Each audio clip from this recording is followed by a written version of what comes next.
নমস্কাৰ, এই মুহূৰ্তৰ ৰেচন কাৰ্ড লৈ দিবলৈ ওলাইছোঁ ডাঙৰ খবৰ। তো যিসকল মানুহৰ ৰেচন কাৰ্ড আছে সেই সকল মানুহে ভিডিঅ'টোত ক্লিক কৰিছে যদি অনুগ্ৰহ কৰি ভিডিঅ'টো স্কিপ নকৰি চাই থাকিব, কিয়নো ৰেচন কাৰ্ড থকা প্ৰতিগৰাকী মানুহে অহা 1 জুন তাৰিখৰ পৰা কৰিব লাগিব এইখন গুৰুত্বপূৰ্ণ কাম। তো কি কৰিব লাগিব সবিস্তাৰে যদি জানিব বিচাৰে তেন্তে অনুগ্ৰহ কৰি ভিডিঅ'টো স্কিপ নকৰি প্ৰথমৰ পৰা শেষলৈ চাই থাকিব। লগতে মোৰ চেনেলত নতুন হলে প্লিজ চেনেলটো সাবস্ক্ৰাইব কৰি মোৰ লগত থাকিব আৰু ভিডিঅ'টো শ্বেয়াৰ কৰি আপোনালোকৰ বন্ধুবৰ্গক চোৱাৰ কাৰণে সুযোগ প্ৰদান কৰিব। তো বলক ভিডিঅ'টো আৰম্ভ কৰি এই বিষয়ত আমি বিস্তাৰিত জানি লওঁ।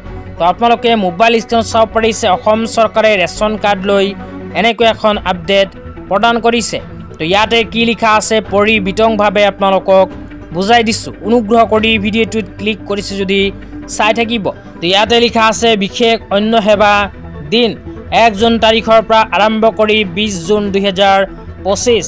তো ইয়াতে কোৱা অনুযায়ী যিসকল মানুহৰ ৰেচন কাৰ্ড আছে সেই সকল মানুহৰ বাবে অসম চৰকাৰে অহা 1 জুন তাৰিখৰ পৰা আৰম্ভ কৰি 20 জুন তাৰিখলৈ ঘোষণা কৰিছে অন্য সেৱাৰ দিন। তাৰপিছত লিখা আছে ৰাষ্ট্ৰীয় খাদ্য সুৰক্ষা আইনৰ অধীনত হিতাধিকাৰীসকলক খাদ্য সুৰক্ষা নিশ্চিতকৰণেৰে PMGKAYৰ অধীনত এক বিশেষ পদক্ষেপ। এইবাৰ 3 মাহৰ বিনামূলীয়া চাউল একেলগে লাভ কৰিব।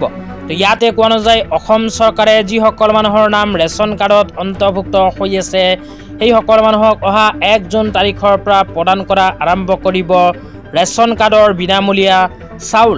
তো আপোনালোকৰ নাম যদি ৰেচন কাৰ্ডত অন্তৰ্ভুক্ত হৈ আছে তেন্তে অহা 1 জুন তাৰিখৰ পৰা একেলগে 3 মাহৰ চাউল আপোনালোকে লাভ কৰিব। জুন, জুলাই, আগষ্ট মাহৰ চাউল চৰকাৰে একেলগে প্ৰদান কৰিব। আজি ইমানেই। ভিডিঅ'টো চাই কেনে পালে নিশ্চয় এইটো ভিডিঅ'ৰ কমেণ্ট বক্সত কমেণ্ট কৰি জনাই দিব। লগতে ভিডিঅ'টো শ্বেয়াৰ কৰি আপোনালোকৰ বন্ধুবৰ্গক চোৱাৰ কাৰণে সুযোগ প্ৰদান কৰিব। তো আজি ইমানেই, ধন্যবাদ।